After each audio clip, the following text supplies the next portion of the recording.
Hey guys, welcome back to another video of green water fish. And today I want to talk about how to prepare your penguin tetras for spawning. I know this is a very isolated topic, but I have experienced so many spawning activities of this group of penguin tetras in this tank. So I just want to share this experience with you guys in case any of you guys are owning penguin tetras and wanted to make them spawn, and I thought that this video might be helpful. So as you can see here, my penguin tetras are spawning again right now. The males are chasing the females. So first of all, water quality is very important for any fish and any breeding activities that you're planning for. You want to make sure that the water quality is really good. Low ammonia and nitrite levels at least. If you can control the nitrate levels, that'll be great. So that's the first thing. Second of all, you want to prime the fish well. This means you want to feed your fish with high protein diet, and you also want to feed them some light food such as brine shrimp or bloodworms. If you don't have access to live food sources, you can also feed them with frozen brine shrimp and frozen bloodworms. These food will prime them very well, especially for the females. You'll start to notice that the females will get really round belly, and that's when they start getting ready to have all the eggs around and getting ready for spawning. The third thing is to make sure that you have an appropriate tank size. So ideally for penguin tetras, you want to have about 20 gallons of water. 10 gallons is a little bit on the low side. This is just a temporary tank. I am in the process of upgrading my tanks. This is a never-ending story for any fish keepers.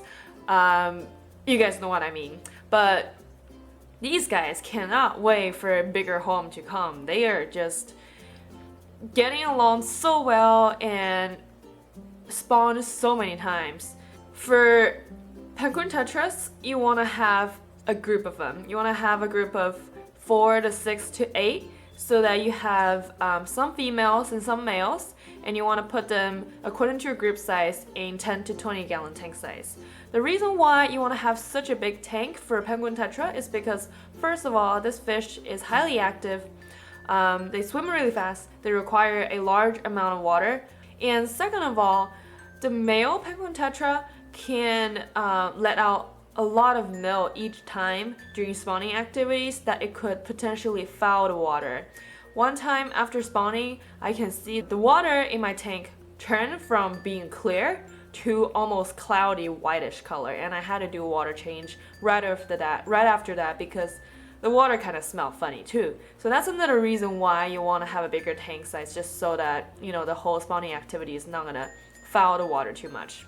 Now the third thing is your tank setup. So obviously this is not a tank setup for breeding, but if you want to set up a tank specifically for breeding, you want to make sure that you have some sort of isolation from the adults from the egg. So for example, you can put a fine grit on the bottom, propped by a couple of stones. So when the penguin tetras spawn, the eggs will fall to the bottom of the tank, but the eggs will be protected by the grit so that the adult fish cannot have access to the eggs and cannot eat them after they spawn. So that's one way to do it. Or you can have a layer of moss in the bottom of the tank. That will work too. That's perfect for protecting younger fries and eggs from being eaten away. But in this tank, although it's heavily planted, it's not easy to catch any fish in this tank because it's just so full. But ideally, in a tank that's set up for breeding, as soon as you see that the fish finish spawning, you can take out the adult fish and you can leave the egg there for it to hatch. Now after you have set up your tank and you have fed your fish with high quality food, and you start to notice that some fish start to develop really round bellies, these tend to be females, and when you notice that, the next thing you can do is to raise the temperature a little bit. Now what I noticed that from the past 4 or 5 times that they spawn, they tend to start spawning around 82 to 84 Fahrenheit degrees. So you want to up the temperature slowly, gradually, make sure you do it very gradually, to 82 to 84 Fahrenheit. And the fish will sense that, oh, spawning season is coming. And then you want to do a big water change. So you want to change water about 40 to 50% water changes.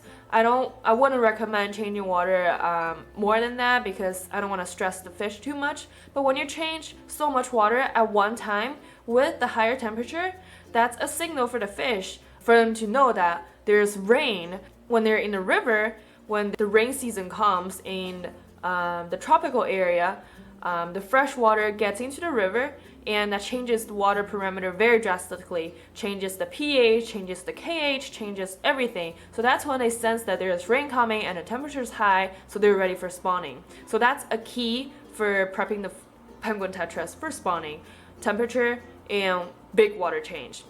So you want to do the water changes when your lights are off, just so that you're not interrupting with their cycle. And after that, you can turn on your light.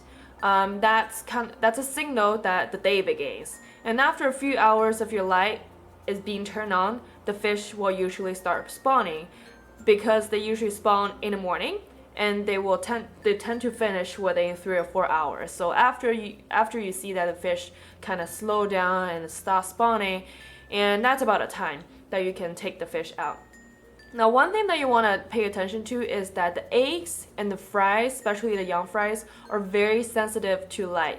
So after the spawning activity is done, you need to take out the adult immediately so that they don't eat the eggs. And another reason why you want to take out adults is that you can turn off the light to protect the eggs and fries from being damaged from strong light.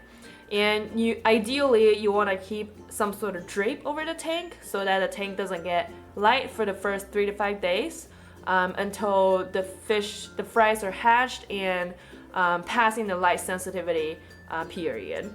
That's all about prepping the penguin tetras for spawning. There's not too much to it. It's obviously really easy. They're really readily happy to spawn. They're really hardy fish. Really do not require much for them to get used to the environment and start making babies. Now, you do need to pay attention to the fact that each spawn can create many babies. So you want to make sure that you have enough tank size to be able to host the babies once they're hatched. And that's about it. A quick update of the 10-gallon tank. Just a week after last time I filmed the penguin tetra spawning video, and you can see how much all the the plants have grown so far. I'm already once for all the star grass, but they're already going nuts, and all the star grass in the background are going nuts as well. Yeah, just a quick update on this tank. And I also want to say that if you haven't checked out my last video on the 400 subscriber celebration video, and there's also really good content for how to use a pump for changing water. You should check it out, and there's still time for your question to be entered and used in the next video of the Q&A session. So feel free to check it out. I post the link here, and don't forget to post your question before the deadline posted on the bottom of the video here as well. Yeah, looking forward to hearing all of your questions, and I'm looking forward to answering them. And so far there are a lot of good questions posted already. Thank you so much for your entry, and yeah, I already look forward to the next video. I hope you are too. Also, let me know if any of you guys are interested in getting or buying any of these star grass, because apparently this tank is too small for all of them and they grow too fast for me. So I'm willing to sell some of them. So let me know if you're interested, and feel free to message me or email me. I wish you guys best of luck, and keep me posted on your penguin tetra breeding projects. And I'll see you guys next time. Bye. Oh, don't forget to subscribe to my channel too. Okay, now bye for real. Bye.